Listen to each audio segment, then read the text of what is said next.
Bon, chez Ford, tu vas de surprise en surprise. Donc, j'ai remis tous les fusibles en ordre de l'autre côté. Donc, j'ai ma prise OBD qui fonctionne, qui est allumée, la radio qui est allumée. Maintenant, toujours ce système-là qui... Donc, à Ford, c'est comme ça. Hein. Pour les Fordistes, vous savez de quoi je parle. Hein. Quand on a ce genre de problème dans les boîtes automatiques et que tout a été remplacé, mais comme vous avez pu voir, c'est un problème. Je vais le mettre là en image.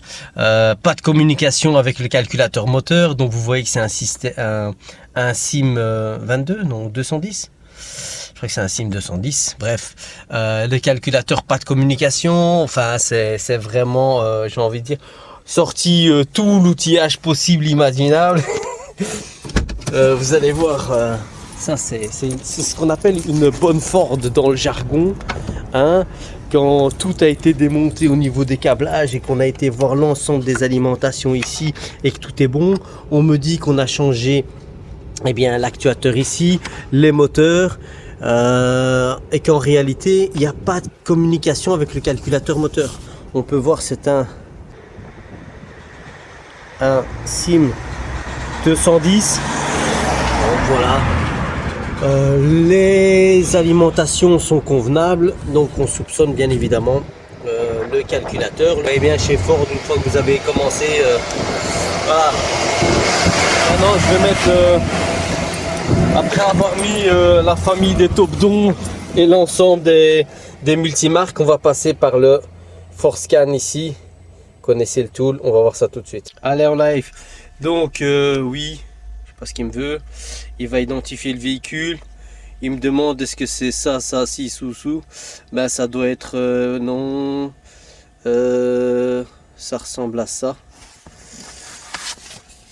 Ça ressemble à 215 à la fin. On voit bien qu'il y a déjà des pièces qui ont été changées et qu'on voit le numéro de châssis, il est différent. Donc c'est une catastrophe, il y a tellement eu de changements ici dessus. On voit un numéro de châssis qui termine par 116. Un numéro de châssis d'une pièce il termine par 498. Un truc par 165. C'est une catastrophe. On sait même plus quoi, comment. Ouais. Pif paf pouf. Allez, ce que je sais, c'est que c'est une essence DI Mazda. C'est pas une Mazda 2, c'est pas une Ford Focus, c'est pas une 1600. Ouais. Franchement, c'est pas une diesel, c'est une essence. C'est une essence. Il y a où ici essence? Oh, pif paf pouf, c'est toi. Allez, je vais mettre ici du Ratok 1200. Je vais mettre ça. Voilà. Je pense que c'est la seule solution que j'ai ici. C'est un 1400, mais bon, c'est déjà ça. Même si ici il me met 1200 essence, on va voir qu'est-ce qu'il va me dire. Module trouvé PCM. Oh, ah, c'est pas mal ça. Ah ben non. Au final, PCM, impossible de lire les DTC, forcément. Dis-moi ce que tu as trouvé. Je te laisse réfléchir. PCM, erreur, OBD, non, tout ça. Ouais. Impossible de lire DTC, RCM.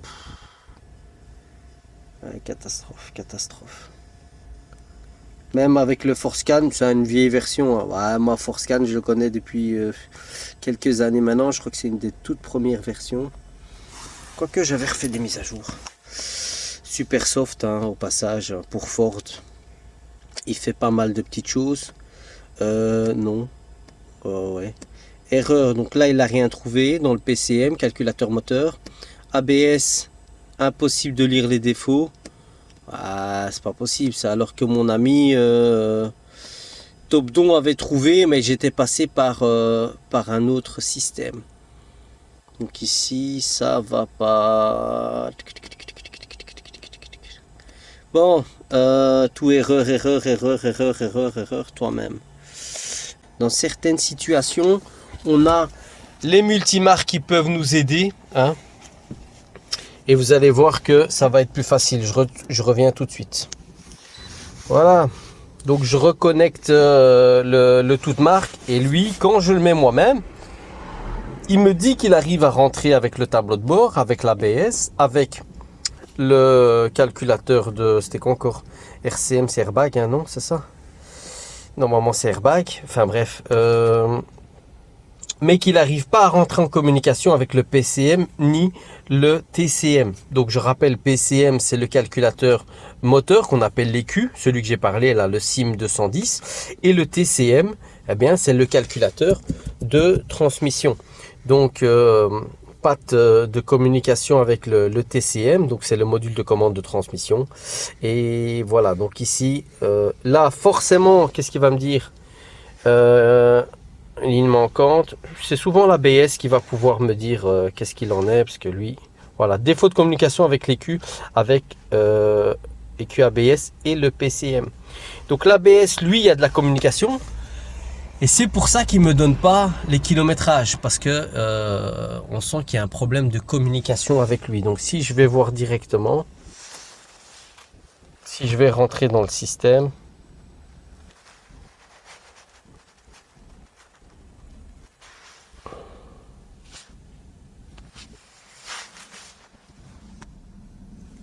ouais, ça va être mieux comme ça. Je sais pas pourquoi je suis en zoom moi.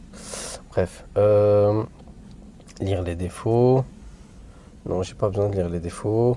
Donc moi, ce qui m'intéresse, c'est lire les flux de données tout de suite. Je vais voir qu'est-ce qu'il en est. Bon, les flux de données, qu'est-ce qu'il me donne? Il me donne pas grand-chose, quoi. Il me donne pas grand-chose. C'est juste le côté ABS qui, voilà. Mais voilà. PCM. À mon avis, ici, il y a eu un court-circuit vu l'ensemble des fusibles qui avaient grillé ici. On nous dit pas tout, hein. On nous dit pas tout. Bon, apparemment, tout le câblage a été vérifié. Bon, je ne l'ai pas fait moi-même, mais je pense que je vais prendre le calculateur et je vais le tester sur table.